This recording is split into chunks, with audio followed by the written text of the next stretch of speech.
Good afternoon, everybody. It's 2:10 and Limestone Properties Limited. Oh, good to see you again, Mr. Blomfield. You didn't change your jacket. I will pass it over to you. Thank you very much. So, to my right, I have Mr. Gavin Yort, who is the Director of Limestone Properties, and I think the name next to this submission. Welcome. Thank you. So I hope that you have my legal submissions in front of you. They follow very much the same style that you've seen from me earlier, really just trying to distill the provisions that are now supported and deal with the provisions that are opposed and any relief that's still being sought. So this company, Limestone Properties, is the owner of a property on State Highway 50 for which it was granted a subdivision consent by Hastings District Council for a 35 residential farm park development. It has a balanced lot of 130 hectares. It's intended that potable water for each farm lot will be obtained from roof rainwater collection tanks, but reticulated irrigation water will be taken from an existing bore, number 4909, and that will be used for the lawns and gardens for each residential farm lot. There is an existing water take consent which provides for 35 litres per second at a maximum volume of 19,404 cubic metres in any 7-day period, and it's intended to be used for the lawns and gardens of each residential farm lot when it is renewed, and it's going through that renewal process with the Regional Council right now. It is intended that as well as water will also be used to irrigate the farm, and there's also the potential for vineyard development, perhaps, in years to come on this very large block. So Limestone's concern here today is about the potential adverse effects of the proposed plan change on the viability of this residential farm park development site and its intended future use of water from bore 4909. I've set out at paragraph 6 the provisions that were supported by Limestone in its original submission, and the hearing report made no material changes to a number of the provisions, and Limestone supports the recommendations made in the hearing report in respect of those provisions. There were some other provisions to which the hearing report recommended changes, and I've set those out at paragraph 8. And again, Limestone supports the officer's recommendations to change those provisions in the ways that they have recommended. There was a final policy that Limestone supported, which was policy 43, clause B. Now, I note that the hearing report recommended adding some words to that particular provision, and I just note there that the panel might wish to revisit that proposed change because it may be that those words aren't actually necessary. The words that have been added are for consumptive use at times of low flow, but the Naruroro River is already subject to a minimum flow regime which requires the restriction of abstractions at times of low flow. So not a big deal, but just a question of whether that additional wording is in fact necessary. There were a number of provisions in the proposed plan change which Limestone Properties opposed. The first was Objective 11G of the plan change, and Limestone in its submission asked that it be amended to provide for rural residential activities that were equally reliant on a reliable source of water. Now, the reporting officers haven't recommended any change to that provision, but Limestone can live with that on the understanding that the reference in Objective Clause F, which refers to people and communities and their domestic needs, if that includes rural residential activities of the type that they are hoping to implement on this farm park site. They had asked for a change to Objective 17, but they're not pursuing the relief that was sought in their submission on that point.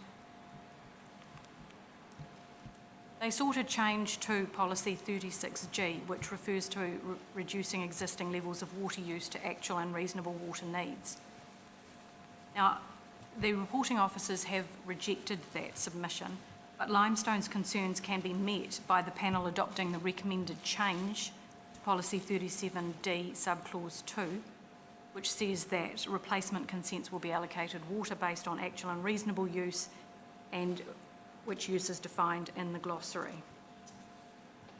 And I've just suggested some additional wording to clause 37D2. I'm just going to refresh my memory about what exactly that says. It's really just for clarity. It's not a change that's particularly earth-shattering. So the policy is actually dealing with the allocation and use of groundwater. And the proposed wording is just to add some words to subclause D to make it clear that it's the allocation of groundwater on the basis of an assessment of actual and reasonable use. And that really just matches or mirrors to some extent the wording in subclause A of clause D. So policy tank 37D, subclause 2.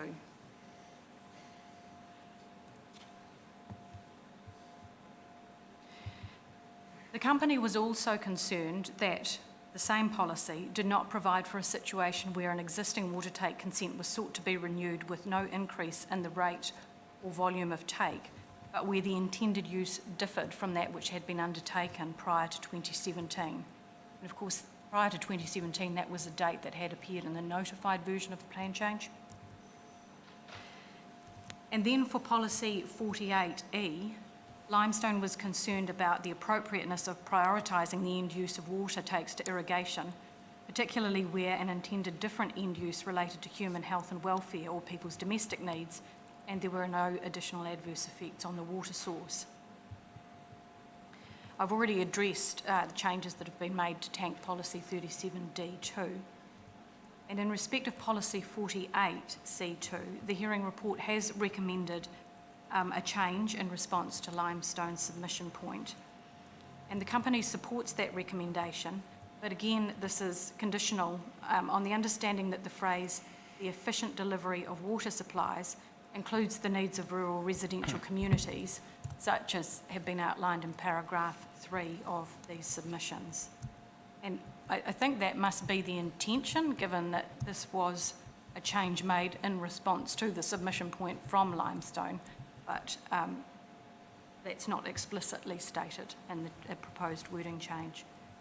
So for that reason, a further amendment has been suggested to that policy, and it's just intended that the words underlined and shown in paragraph 19 be added to that clause to make it clear that it also applies to rural residential properties.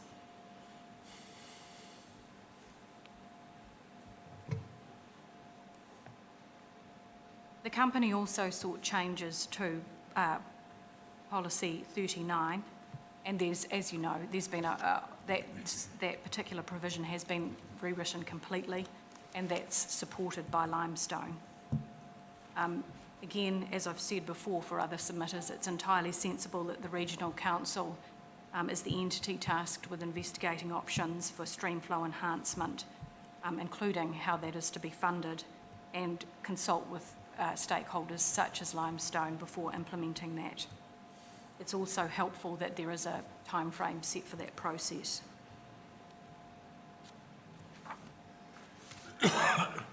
And finally, I turn to actual and reasonable use. So some of the submission points made by the company referred to actual and reasonable use. Limestone supports the reporting officer's recommendation that we're back to a maximum annual amount rather than an average. And that is because obviously the average is going to be less than the maximum amount that might be needed in a dry year. So had that wording remained, it's likely that many users would simply not have had enough water to meet their needs for a considerable period of time when they actually need the water. I raised this point in respect of other submitters. To me, it's people have suggested to me it's unclear whether Clause B is intended to apply to irrigation takes or whether they simply default to Clause C. If the intention is that it's to apply to both, then some words could be added to that clause to take that beyond any doubt and beyond argument, to make it clear that it applies to irrigation takes and also to non-irrigation takes. I'm happy to answer questions, and I have Mr Yort here to answer any questions if there are any relating to the residential farm park, the farm park subdivision. Thank you. Questions? I just would like a bit of clarification around the proposal, the subdivision proposal into 35 lots.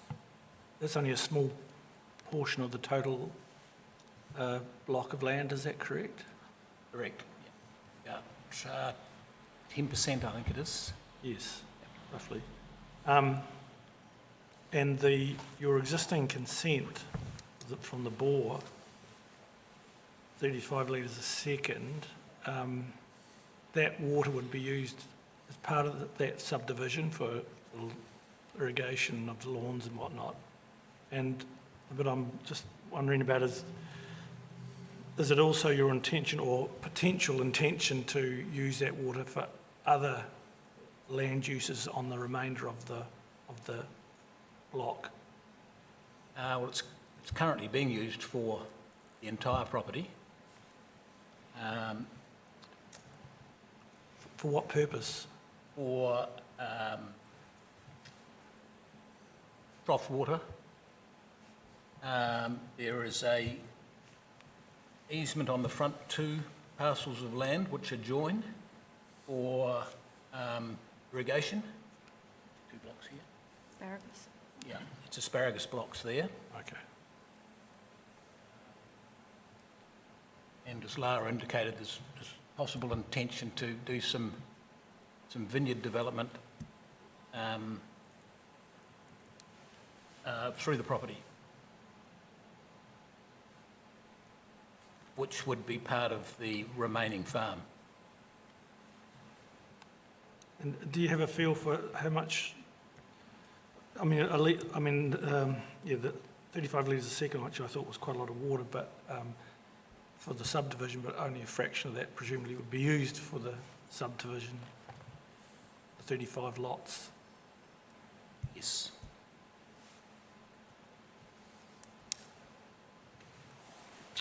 Okay, thank you. Just in a similar vein, just in terms of the rural residential subdivision, how many or if have any been developed in terms of they've got dwellings on them or structures? Nothing's been developed. Okay. As we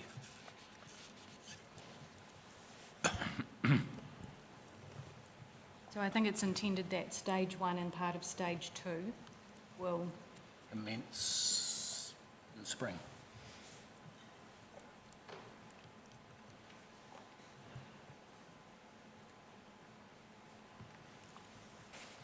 Sorry, I'm unfamiliar with stage 1 and 2. Is that a Sorry. significant proportion of the there's 35 dwellings? Four stages, so about 25% of the development. Okay. Thank you. What's a farm park? How do you describe a farm park? Probably have to ask the council that, but it's farm park. So is it run in a body corporate? That's what I'm it's, familiar with farm park. Individual freehold Okay. sites, Okay. and mustn't, I think, must not occupy more than 15% of the overall property. Okay. That's one of the conditions when you... By way when of covenants or some Well, mechanism it's similar just to by way of council, of the consent. yes, my understanding they're is using the that. consent. Okay. Yes, that's right. So basically, in order to qualify, that's one of the conditions. Okay. And the idea is just that there are these largish blocks, aren't they? It's a They're lifestyle block, is it? effectively a lifestyle block within an existing larger farm. So Yeah, okay. you get the benefits of living on a large farm without necessarily having to do all the upkeep yourself and the farming yourself. Okay. The site's from 2,500 metres up to just under 5,000 metres. Okay. And they're all contiguous, they're all adjoining each other? No, they are staggered through the property Okay. in some form of cluster each stage. That's sort of about a 4 kilometre Okay. from front to back of the property. But you don't have a body corporate or any covenants? There will be covenants Oh, there will be. in terms of building and in terms of landscaping. Okay. There's no body corp, but there probably would be a residents' committee of some description. So they're quite discrete parcels of land. I mean, they're separate from each other. Yes. What's in between them? Very little, other than minimal landscaping, trees, low hedging, no hard fencing as such, Okay. and external fencing would be part of the farm, Okay. farm fencing. Okay. Any other questions?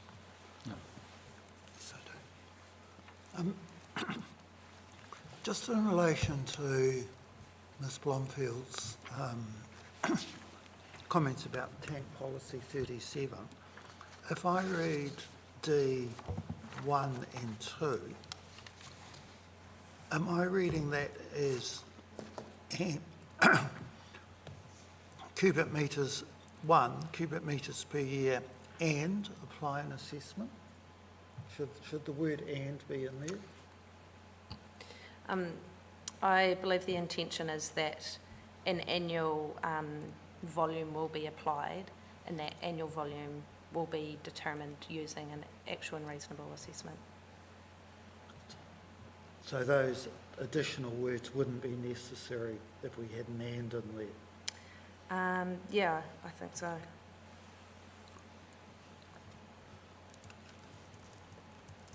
So coming to Yes, that's right. 48, sorry, I need to refer back to your submission.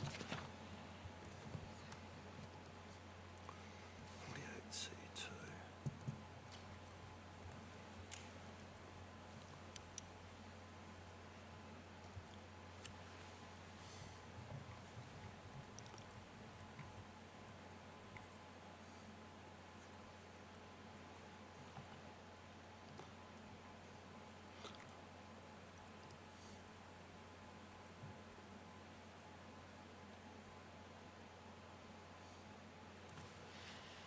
So really, it's those two matters that are live before you. It's that 37D2 in effect, and the other one is your 48C2, where you would like those additional words and to provide for rural residential.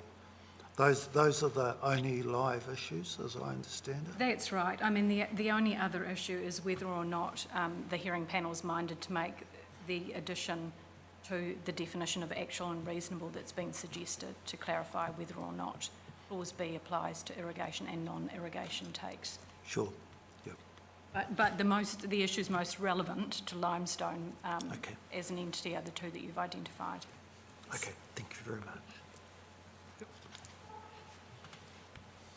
Thank you very much. Thank you. Thank you. Oh, just one final thing. I don't know whether the hearing panel's at all interested. There is actually a plan of the farm park development here. I only have one copy, if that would be useful. Let's say yes. So we can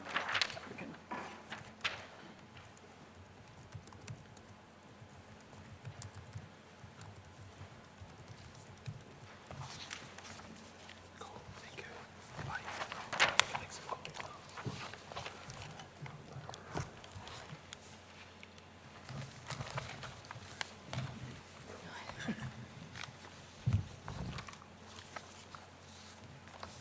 Thank you. Thank you. Thank you. Sorry, I thought, just for a minute, because of the glare, you were back again. Right. Sorry. It's like a bad penny, it just keeps turning out. No, we're good. Thank you. Okay.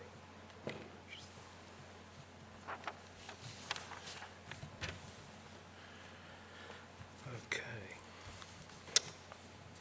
Mr. Ian Quinn, 2 Terraces Vineyard, welcome. Number 103.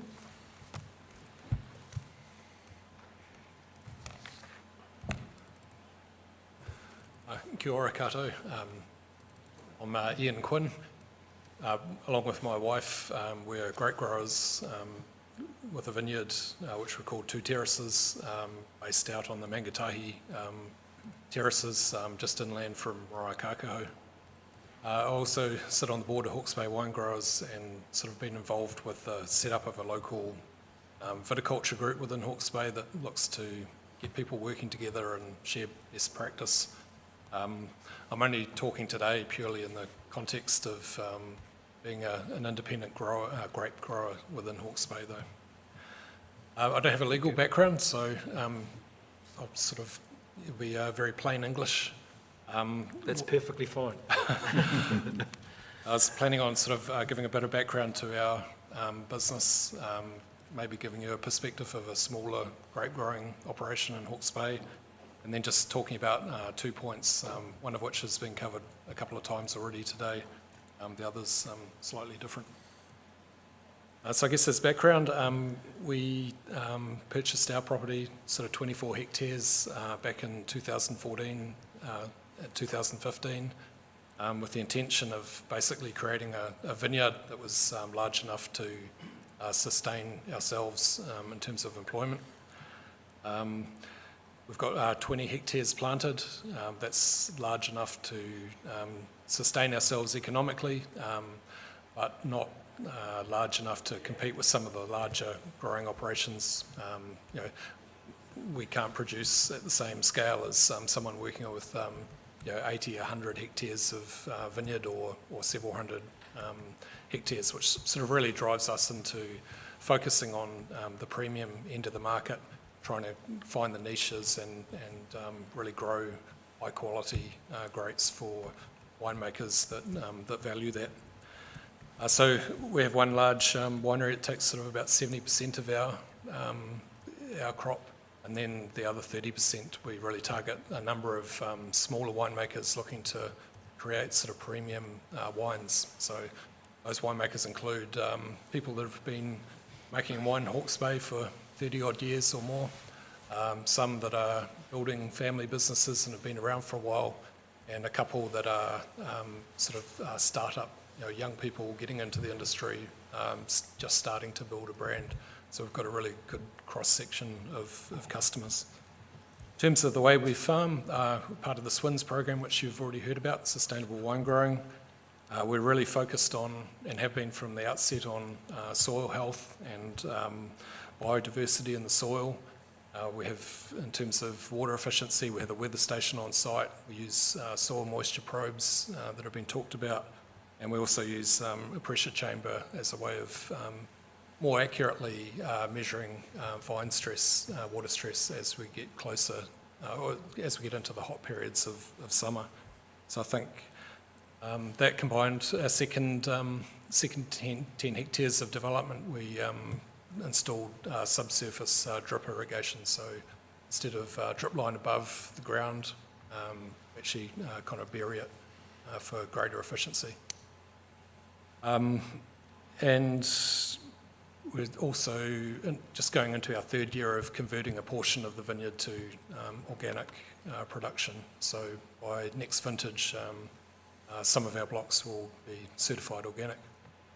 So I guess, we're kind of passionate about targeting the premium end of the market, doing that really well, looking for those niches. And I think the way we farm and aspire to farm sort of matches up with a lot of the wider Hawke's Bay Regional Council aspirations for how Hawke's Bay Regional Council wants to see farming evolve within Hawke's Bay.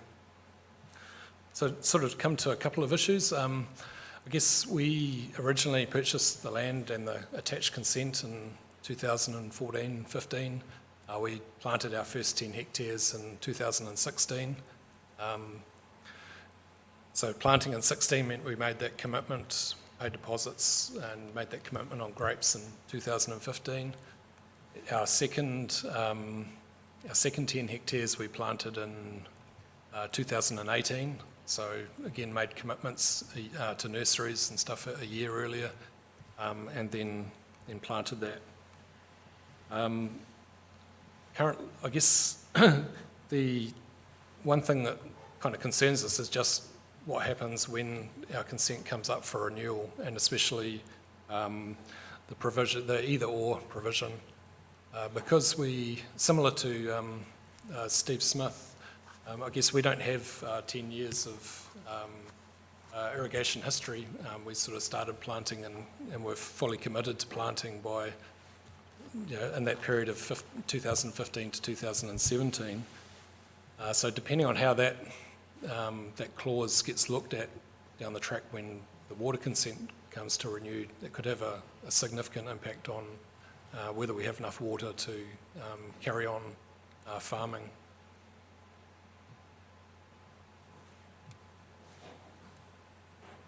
I think, the fact that it's either or, and if it's based on our water history over the last 10 years, or the use of IRRI-Calc, if the lesser of those two are chosen, or if it's maintained to be, if our consent renewal is based on the lesser of those two, then potentially the fact that we have that lack of, that we're a reasonably new development would significantly count against us. So that's one sort of area of concern, hopefully I haven't described it in terms of clauses, but hopefully just by describing where we've come from, you sort of understand the concern. The second thing that I wanted to raise was just, I think Fabian, you could mentioned it this morning. The wine industry is a pretty diverse sector. There's all sorts of businesses from small growers, small wineries, medium-sized wineries that are well established, right up to the corporates. We definitely sort of fit at that smaller end of the grower market, but we're targeting premium markets, so that should work for us really well. I guess one thing we're looking to the regional council for is, as we go through these changes, that solutions to the sort of challenges that we're faced with be sort of council-led, or at least support smaller growers, smaller businesses that don't have the wherewithal or the scale to make, say, large investments in storage or augmentation. It's really important to us as a small business that we're part of a community, solutions, and that we can kind of leverage off that. I think if we ended up as a region, ended up in the situation where everyone was going it alone, then we'd be left with a lot of large, we'd be left with a number of large corporate-focused operations, and it really sort of, we'd lose that diversity of business within the region. So we're really keen that the regional council takes the lead on creating those community-based solutions to some of the challenges that we face. Just while you're on that, are you aware of any others like you, similar size, I guess facing the same issues that you seem to be, and do you get together or? Yeah, I think something we could get together more often on, just as independent growers. The viticulture group that we started up is an effort to get growers together and share technical information and share ideas and get people talking, and that definitely works. But I think we could do more as growers working together on the business side of things and the business challenges like this that we face. On the technical side, we do. Thanks for that. Yeah, actually, that was the end of the points that I wanted to make. So. Oh, thank you. Any questions?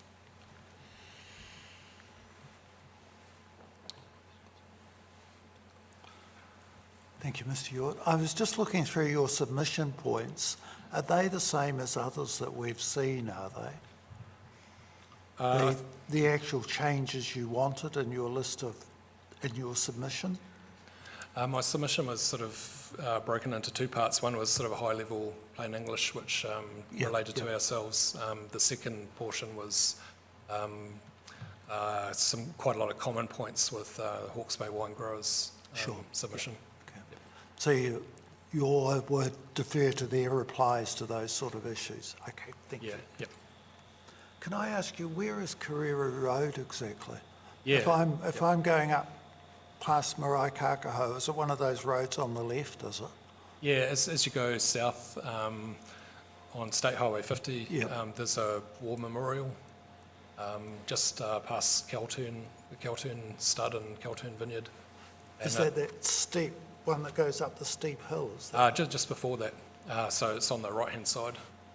And Kiruru Road runs from Maraikako Village right up into the foothills. Okay, thank you. So that would be what, 150 metres up, vertical? We're about 120. There's vineyards going up probably to 150, 180 metres, at a guess. And where's your source of water? Is that from a bore or from bores? We're classed as surface take. So on the Nararo River behind us, down there's flats. So our take's from a gallery, which is roughly a kilometre from the river, but that whole valley floor is classed as surface take. Okay, thank you. I also asked Mr. Quinn, have you had a crack at using Iricalc modelling yet?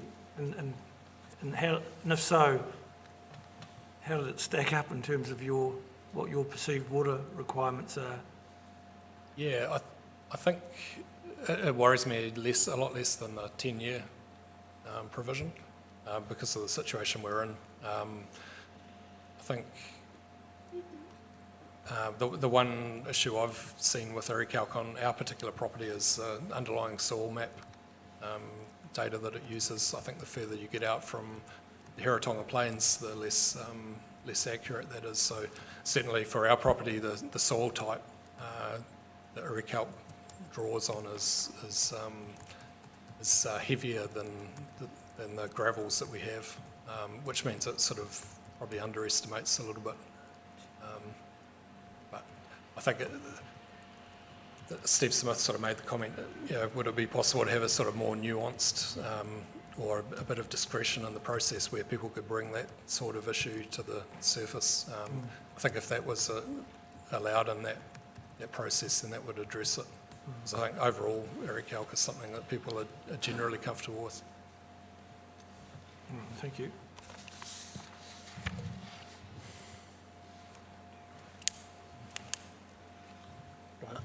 I want to ask a question that I was tempted to ask others before you, but you seem to be the more appropriate person to ask. What led you into this life? I mean, what did you do before, and what was it that made you choose Waiwa? Yeah, I worked in the telecommunications space before this, and I'd spent 25 years doing that. Got interested in wine growing through doing a course at EIT. I didn't live in Hawke's Bay at that point in time, and really I was just really looking for a second career, something that would be challenging and interesting for 20 years. And grape growing is it's got a real depth of challenge and technical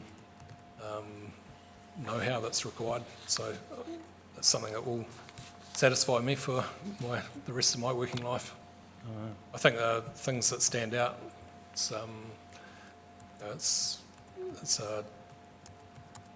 has a very romantic image. The reality is it's a huge amount of work and not the most financially rewarding occupation you could choose, but it's very satisfying, and it's what I enjoy doing. It's what I'm passionate about.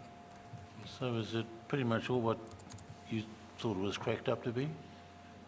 I think, a lot more work than I realised. But as an industry, it's a good.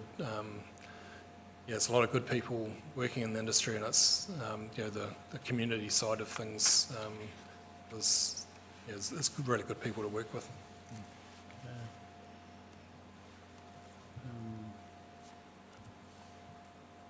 I sort of hope that that opportunity continues to exist for people at the small to medium end of the market, going forward. Well, I suppose in a way you're fortunate because there are so many other people doing in the same business locally. That would Yep. help. Yeah, yeah. Yep.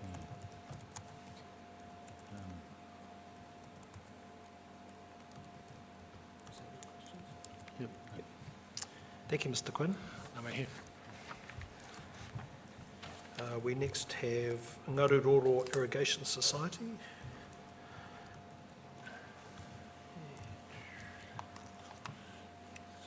And Mr Deveron.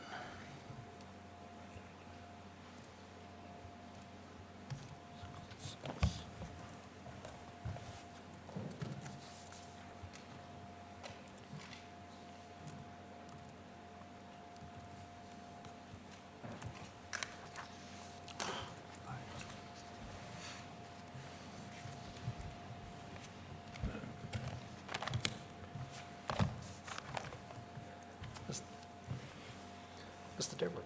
It is. There's a glare behind you. Oh, but- sorry. But your silhouette I looks can't, familiar. I can't help it.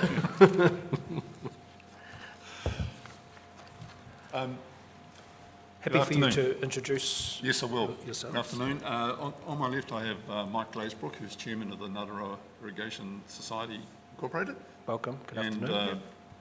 he'll give you an outline of what the Ngātaroa Irrigation Society is, what it does.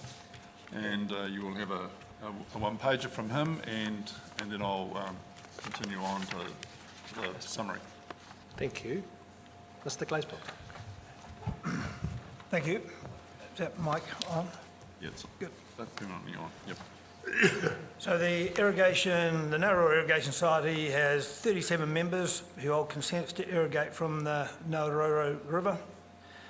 The water is either drawn directly from the river or from bores adjacent to the river, people like Ian. The water is used to irrigate approximately 3,800 hectares. The water irrigates vineyards, a wide range of crops and vegetables, horticulture, pasture for sheep and cattle, and a dairy farm. Plan Change 9 obviously has many parts that will impact the members of the Ngātaroa Irrigation Society. However, at this stage of the plan change process, I'd simply like to comment on two key areas. The first is on the trigger flows, otherwise known as the minimum flows, on the Ngātaroa River. We don't want to take the Regional Council's officers' recommendations for granted. The members are relieved to see that the Hawke's Bay Regional Council officers continue to recommend there be no change to these flows. The irrigation group strongly concurs with the officers' comments that an increase in the trigger flows would have a relatively little impact on the actual flows on the river. This has been demonstrated by the Regional Council through the hydrology and modelling work it has done. As such, an increase in trigger flows would offer little benefit in terms of increased habitat protection. On the other hand, any increase in trigger flows would have severe implications for water users who rely heavily on the river for irrigation. The second thing I'd like to comment on is the proposed land use change provisions. The land irrigated from the Ngātaroa is versatile with a wide range of potential uses. It is inevitable that market demands for crops and produce will change over time, and farmers and producers will need to change with it. This is the way it's always been. Going forward, change is the one thing we can be sure of. The challenge of assessing and managing nutrient loss due to land use change is complex and difficult. This doesn't necessarily mean that the regional plan has to be as well. The rules need to be easily understood and practical to manage. To the extent that Schedule 29, Table 1 provides some simplification by grouping land use into broad categories, it is supported by the irrigation group. This will reduce the number of times that land use change will require complex and difficult consent applications. The new condition the new condition, Tank Rule 5, covering the situation where nitrogen loss is less than 10%, also assists in this regard. The group remains concerned, however, about the practicality of moving between land use categories. The broad intent and theory of the plan is understood. The practical implications are not. The science is still being developed and the current tools available, such as Overseer, have significant limitations. The group urges simplicity and cautious steps to minimise unintended consequences. Perhaps I'm here in the capacity of the Narrow Irrigation Society, but perhaps I could illustrate that just with my own farming operation. On that I have vineyards and I also have organic cropping. Land that was in vineyards was in organic cropping, growing organic vegetables. I find myself thinking, if I wanted to change back, the grapes are no longer in demand, I want to change back to organic vegetable growing, it's not at all obvious to me whether I would be able to do that or not. The irony being that growing vegetables organically is something we as mankind have done for a long time and is presumably a sustainable activity. So that, I just mentioned that to illustrate the sort of issue that is hard to anticipate but is bound to come up unless these rules are implemented and thought through carefully. Thank you. Thank you, Mr. Glazebrook. Mr. Deborah. Yeah, look, you've heard from me previously about the nutrient loss in Tank 5 and 6 and Schedule 29, and actual and reasonable. Look, I won't labour this again, other than to note that Ngātaroa Irrigation Society, as Mike has said, considers Schedule 29 as useful because it determines when a nutrient assessment will be required or triggered. And with respect to the other two matters other two key matters that I've addressed in my summary, that from the expert evidence that you've seen, the issue of application efficiency and distribution uniformity and accurate water meter data are in response to the reporting officers, especially with respect to irrigation efficiency, where they asked for a definition and whether or not distribution uniformity formed part of the regulatory environment. We certainly support the inclusion of the application efficiency definition and the adoption of something that's akin to the Irrigation New Zealand definition, and that distribution uniformity should be disregarded. It's not part of it is an irrigation design parameter, and it should not be part of the regulatory environment, and it's pleasing to see that that's been dropped. Actual and reasonable, and I'm not going to deal with actual and reasonable as you've heard before, refers repeatedly to an accurate water meter data record without any definition of what is meant by an accurate water meter data. I've recommended that adopting the standards and requirements of the Water Meter Regulations 2020, which I suspect there will be little option that is the process, that is the standard that has to be accepted. Requirements of that the revised Water Meter Regulations in 2020 should be adopted, and for many members or members of the Ngātaroa Irrigation Society already meet many of these requirements, and they include verification that the meter or your water measurement device meets an accuracy standard that's outlined in those standards, that the water meter volume has a maximum certainty of plus or minus 5%, water meter verified when it's installed and every 5 years, or a minimum of every 5 years.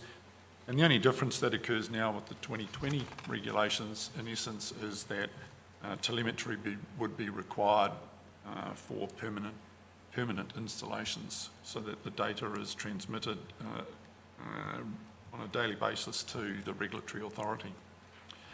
And I'm happy to answer any questions you may have. Thank you. See if we've got any questions. Why was the society created in the first place? I know they're all water users from Ngāruaroa, but was there a more underlying reason for creating the society? Primarily to avoid all consent holders basically duplicating the effort of representing themselves both in hearings and in this plan change process, whereas they all have a common water source which has has allocatable volumes and trigger flows and stuff on it. So it just made more sense to coordinate as a user group.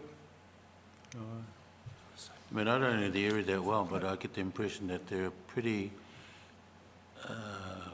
tight group. Not. To use a phrase, I'm not quite sure what the right word. We meet annually. We discuss issues of moment, and we coordinate on matters such as hearings like this. Beyond that, everyone is running their own operation, and a number of members, like Ian and others, have presented their own submissions to the hearing.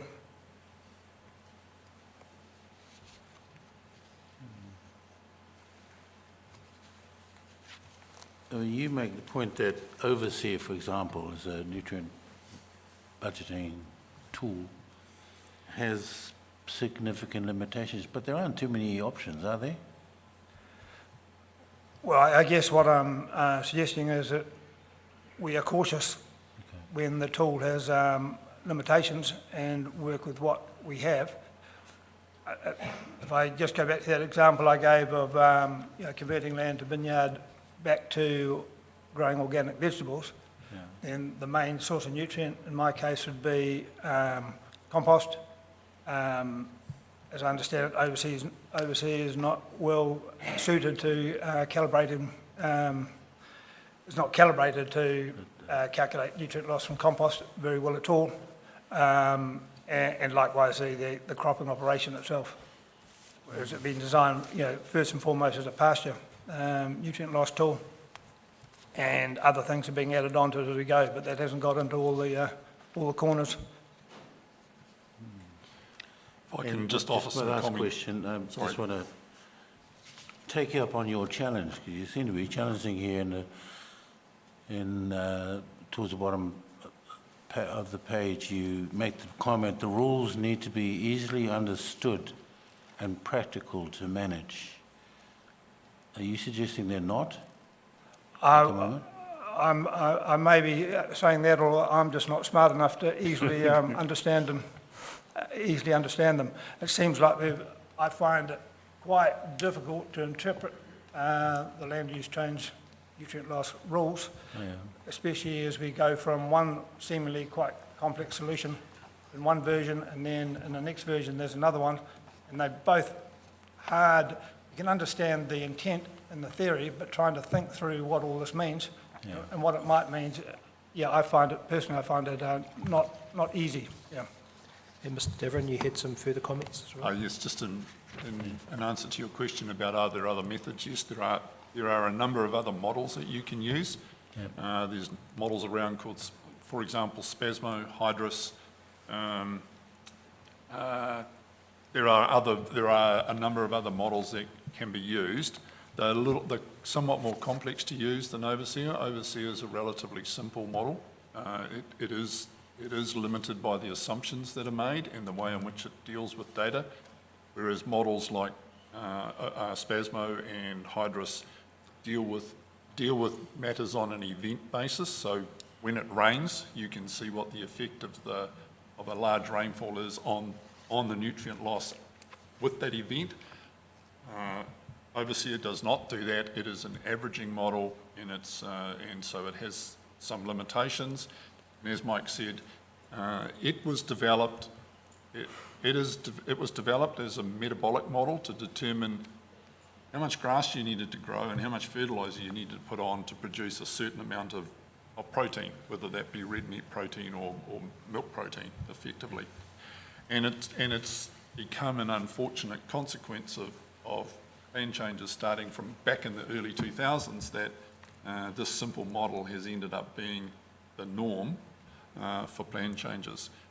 There are limitations in those days of the data that we had available to run models like Spasmo and Hydrus.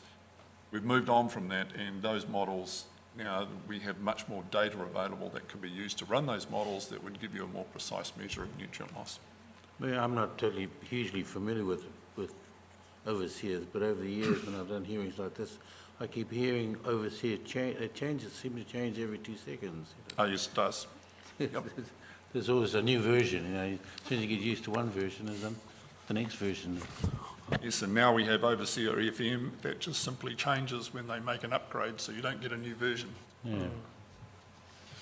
We'll see if we have any more questions. Yes, certainly the version changes can have some pretty dramatic consequences in my experience. Mr Glazebrook, when you say the Nararora Irrigation Society has 37 members, are they all either taking from surface water or from hydraulically connected groundwater to the river? Is that correct?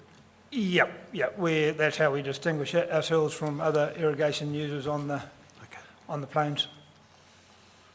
Largely it was, apart from Ian and maybe one or two others, they all had their bores within 400 metres off the Nararora River, which was the old standard. If you're within 400 metres, you're deemed to be taking surface water. That's now changed with more sophisticated hydrology. And you've got storage on your property. How many of the others have got storage on theirs, do you know? It would be, I wouldn't know the exact number, but there would be several. I can think of 2 or 3 vineyards. I think of my neighbours. 20% of your members, approximately? I would think, I can think of half a dozen. They've got significant storage, more is being created. So, yeah, 20% mightn't be far off by the time several of those members may be connected to a similar, a similar company or scheme. And so for storage, they would all be relying on high flows in the, what is the threshold, 20 cubics in the Nararoro, and you can fill the storage up to a certain volume? Will be the high flow trigger under this coming plan. There's historic ones that operate at different levels. Some are at 12,800 at Wanna, but they're migrating all to be, as I understand, towards that median flow at Fernhill. Yeah. And that flow, in your view, is appropriate, that 20 cubic threshold as to when you could take, I think it's 20, when you can take water flows into storage? I think it's challenging. It's challenging because taking water out of the river at high flows isn't necessarily easy depending on how you're managing your intake. If you're taking a direct flow out of a river in high flow, that has its own difficulties. That's less of a case if you've got a bore that's adjacent to the river and that can carry on irrigating, drawing water during those times. I think it's a challenging target, but balances competing views. I've also sat on the CANC Collaborative Stakeholder Group for the last several years, and so I've heard there's a range of opinions and around the whole additional takes for storage, and this seemed to be a balanced approach that the regional council's come up with.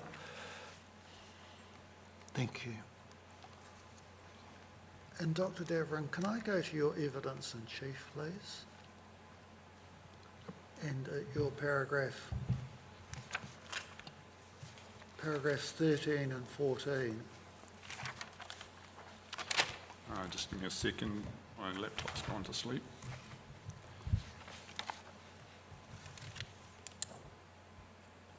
So you say you don't support policy 21C. And then you say greater definition of this loose futuristic conclusion is sought. Have you got any suggested words for us, please?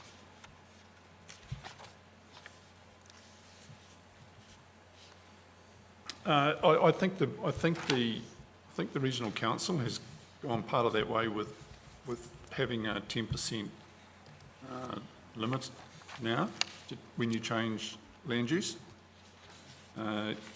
For me, it was about having, while that was a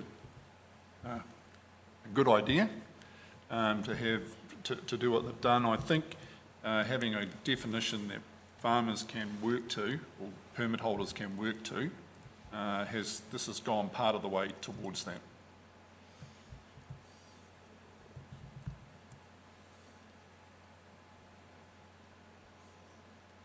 Okay.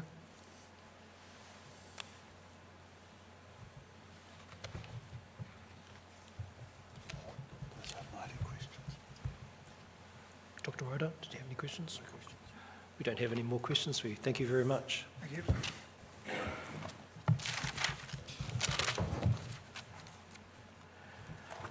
That's our last submission for the day.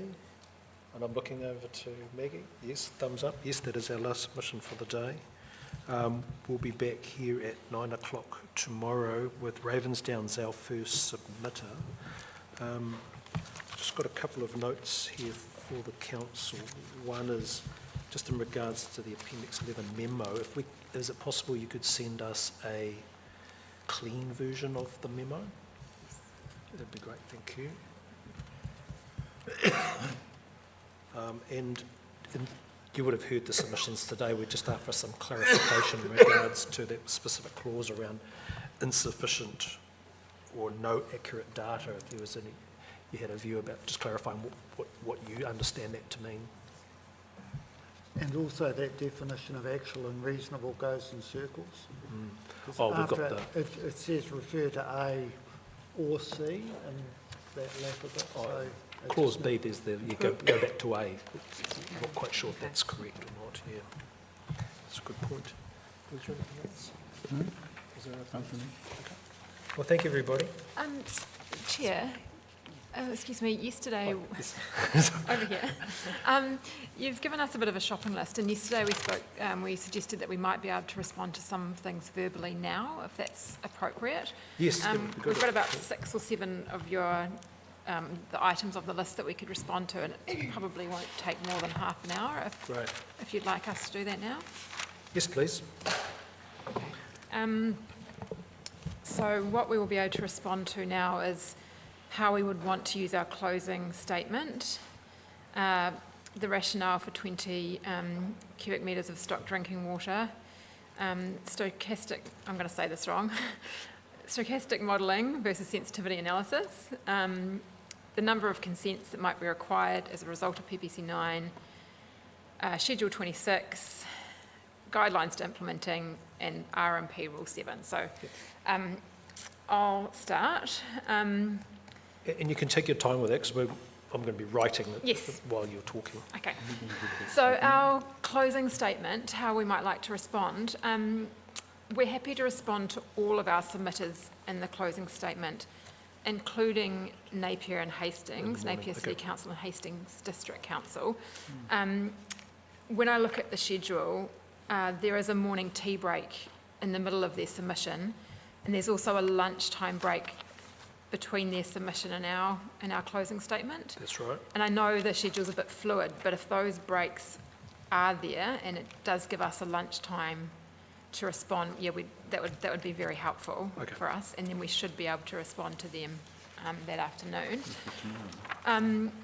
We will be providing a further tracked change version of PPC 9 with our recommendations, which will be the third version of PPC 9 with our recommendations.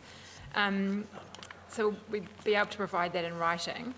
And So again, we'd end up with the Section 42A, Section 42A addendum, and then the submission. Yes. Okay. Yep. now that should, third time lucky. That should be able to include anything we hear from Hastings District Council and Napier City Council, but that might be the one thing that we might need some more time on, but we won't know that until we get to that morning. We will be responding to submitters verbally to our closing statement, but if we have anything that we need to show you, like number of consents or any tables, we will provide that in writing, or we can put it up on the screen. Our councillor will probably want to respond to a few things too in that closing statement, but we're also happy to take direction from you. Does that sound reasonable to you, or is there anything else you might need, or? Was it clear we wanted a clean version of that Appendix 11 without any I mean, yeah, you can have a think about that and That's good. That's fine. yeah, get back to us. Okay. Right, I'm going to talk about guidelines for implementing PPC 9. You asked about that yesterday. Sorry, Schedule 29. Was it for Schedule 29 specifically?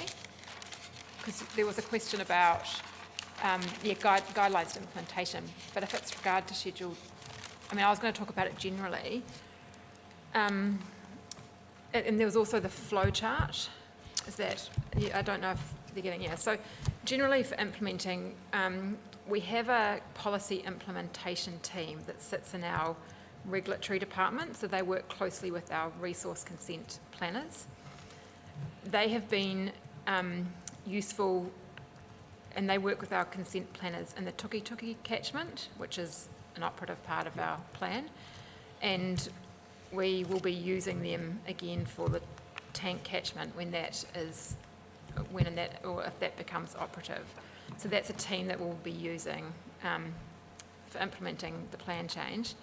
I understand they've provided material and they've helped the consents team and also landowners in the area in Tuki.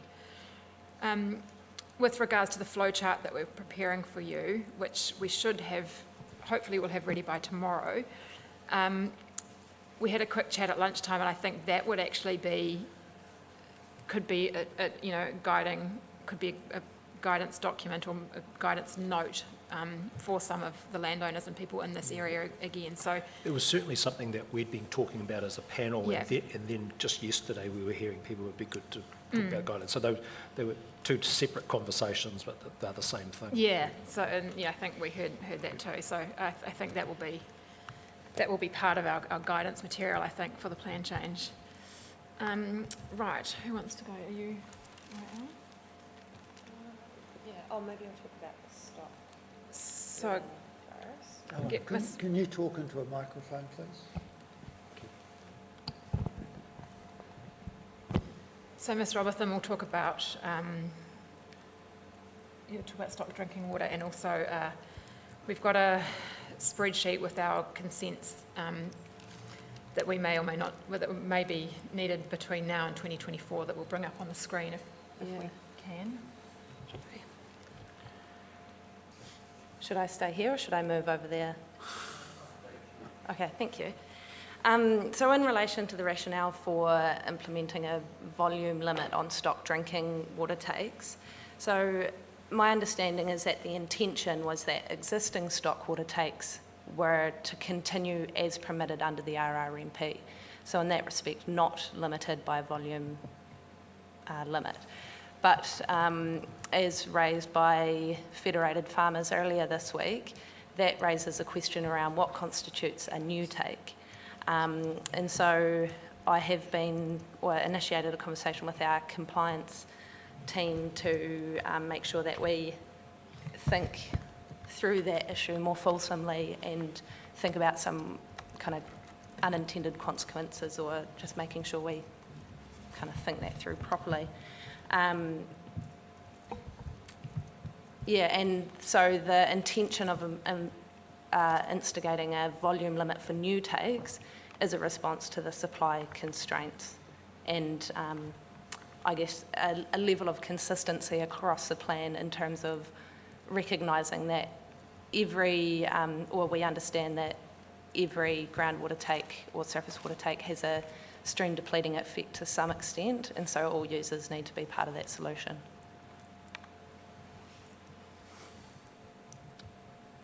one can see my notes. Okay.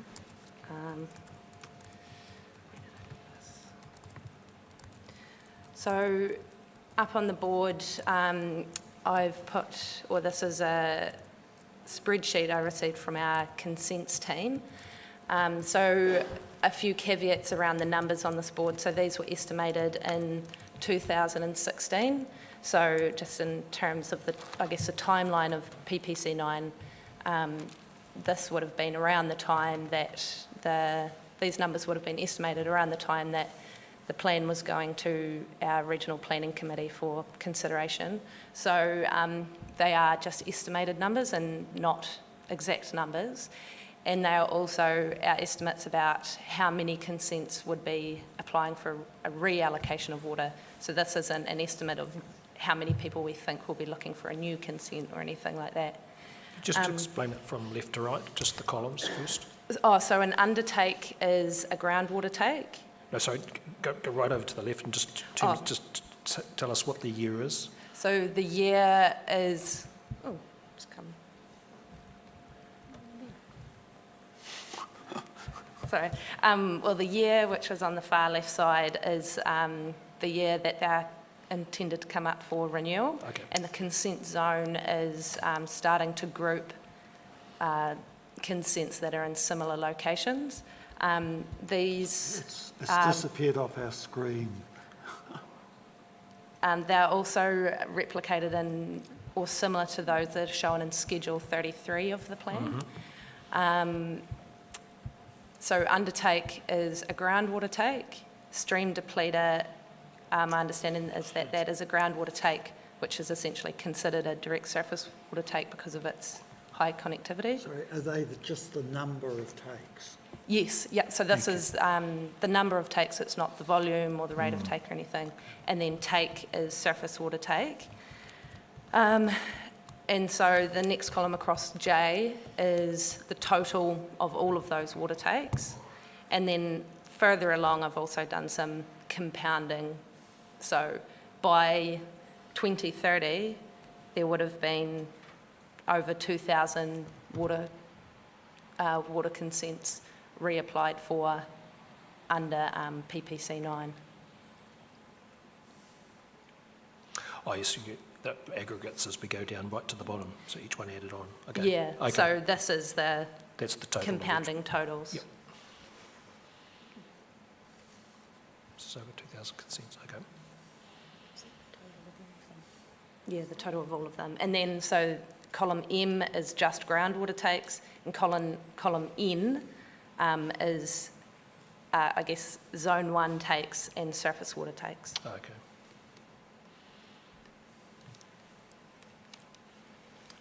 And as you can see, there are a couple of years coming up shortly, for example, 2023, which in that year alone, there's approximately 400 consents expected to be renewed.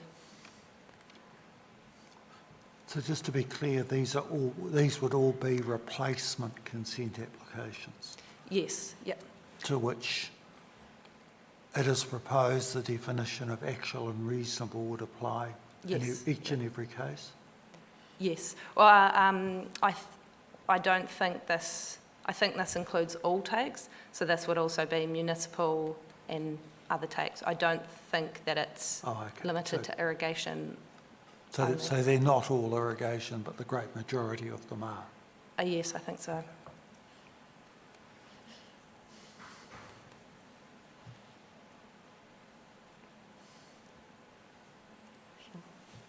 Thank you. Yeah, would you like a copy of the spreadsheet? Yes, please.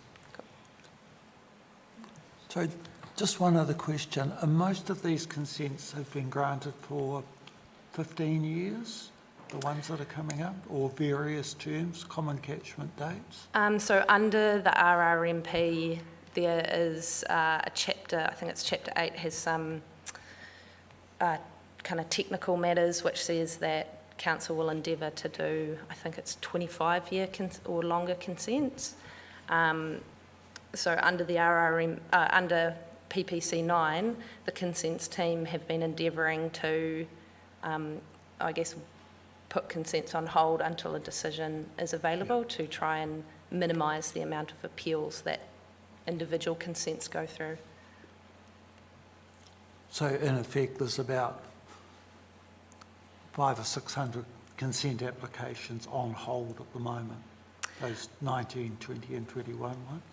I think some have still been processed, for example, some transfers and things like that, which are reliant on, purchase and sale agreements. Those kind of have to be processed. So I think by the end of this year, they're expecting around the 400 consents to be on hold.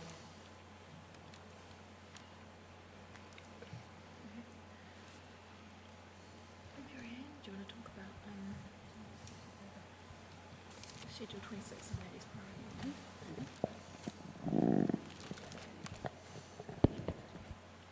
Thanks for that. Okay. There was a question about the drains, modified watercourses and rivers, and how that related potentially to our amendments to the RRMP rule for vegetation clearance. The changes to that rule were not so much about the status of the waterway, but more about how we are protecting ecosystem health. And the plan does have a focus on riparian management, not just creating new or more improved riparian areas, but also protecting where we can. So that rule is aimed at least protecting indigenous vegetation along waterways, which whatever the waterway might be, not necessarily just along rivers or modified watercourses.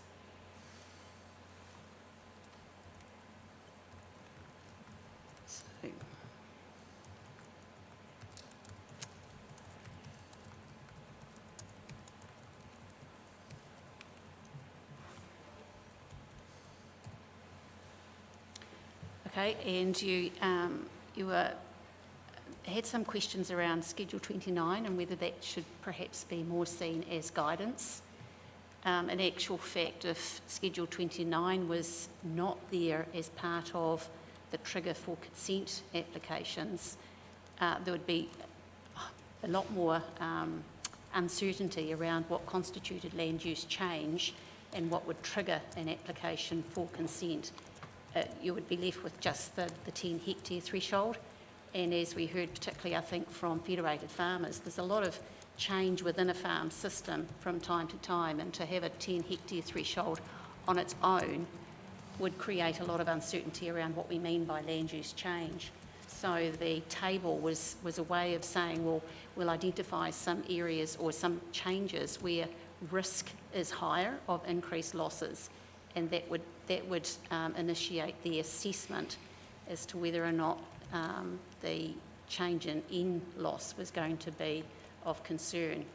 And I'd just like to point out too that the 10% threshold applies to any land use change, not just in relation to a membership of a collective. So it was a pathway of allowing low risk land use activities to change.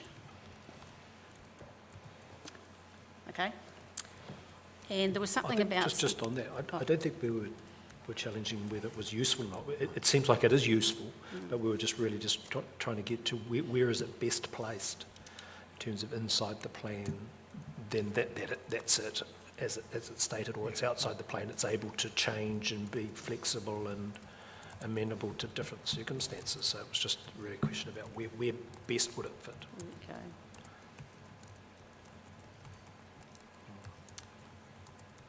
And there was a question around Schedule 26 and its relationship to the priority areas. Schedule 26 is around water quality state, both the existing or baseline state and where we want it to be. The priority areas were more based on assessing risk of contaminant loss. So we were using models which gave us some more representative information around where the risk was that wasn't provided by our State of the Environment Network.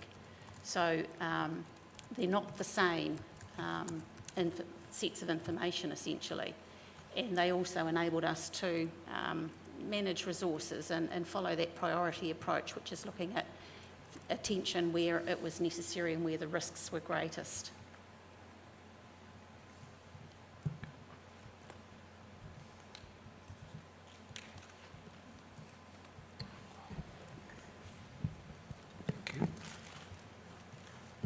Okay, great. I'd like to invite Dr. Jeff Smith. Oh, you can come here. To talk about stochastic modelling. Oh, this is Dr. Cowie's question. Perhaps you might enlighten us on how to pronounce it properly. Sure, Oscar. Thanks, Helen. So I've been asked to describe the difference between stochastic uncertainty analysis and sensitivity analysis. I understand this is to do with the source protection zone modelling that was undertaken. Is that right? Yeah, the groundwater modelling. So I think it was Dr. Dark this morning reminded us of the cliche with modelling that all models are wrong. And it's how we manage that uncertainty around the models that's super important. So when it comes to source protection zones for drinking water, the hierarchy in Schedule 35 prescribes different levels of modelling, from simple analytical models all the way up to the numerical models that are more advanced, and that's based on population size and risk. And it also prescribes different uncertainty calculations. So the sensitivity analysis can be quite simple, where all of the input or the parameters that go into building the model, like the aquifer properties and the way the water moves through the aquifer, sensitivity analysis can be as simple as adding and subtracting 25% to each of those parameters to sort of give a measure of uncertainty around that. It's a relatively blunt way of describing the uncertainty. Through that process, we can see which parameters the model is most sensitive to, so we can accommodate that. And stochastic uncertainty is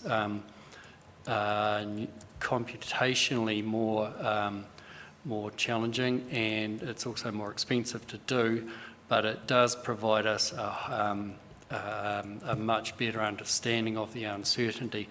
And the way we did that for the Hiratonga groundwater models was we used New Zealand's like supercomputer NESI infrastructure, and just basically through every single parameter that went into the model, we said run the model, tweaking each parameter as you go, constraining it within the calibration limits, so that whatever we're observing in reality, the model had to replicate what was happening in reality, but there are non-unique solutions to the model, so a different combination of parameters could also meet those calibration constraints. So what we did was we said to the supercomputer, go ahead and run this model thousands and thousands and thousands of times with each different combination of parameters, and give us the combinations that work, that provide calibrated models. And so what that gave us was 107 different combinations of parameters that gave us the calibration that we needed.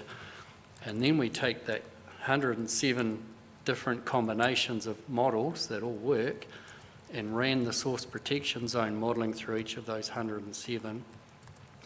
And then we take the results for each location in the map.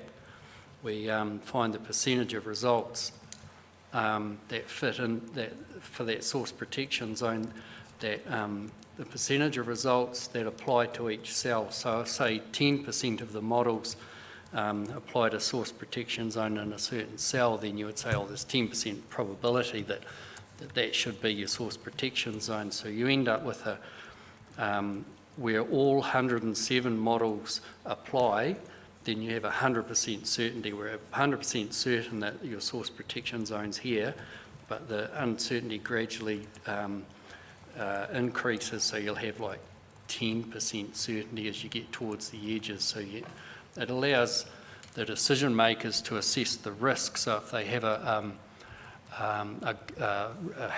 reasonable appetite for risk, they might say, we'll take 90% or 100% even, and make that our source protection zone. If they really don't want to accept any risk at all, because it's drinking water we're talking about here, let's go and take the big source protection zone that captures all of those realisations.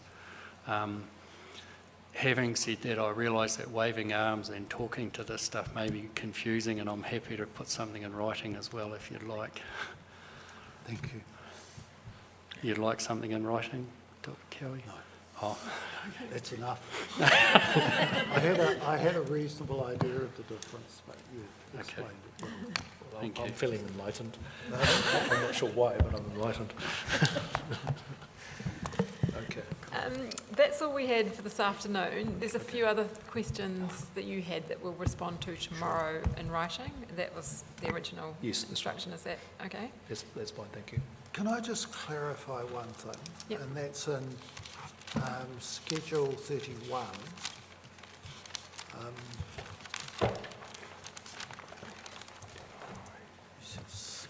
Sorry, I've got to zoom down. I'm getting good at where these schedules are.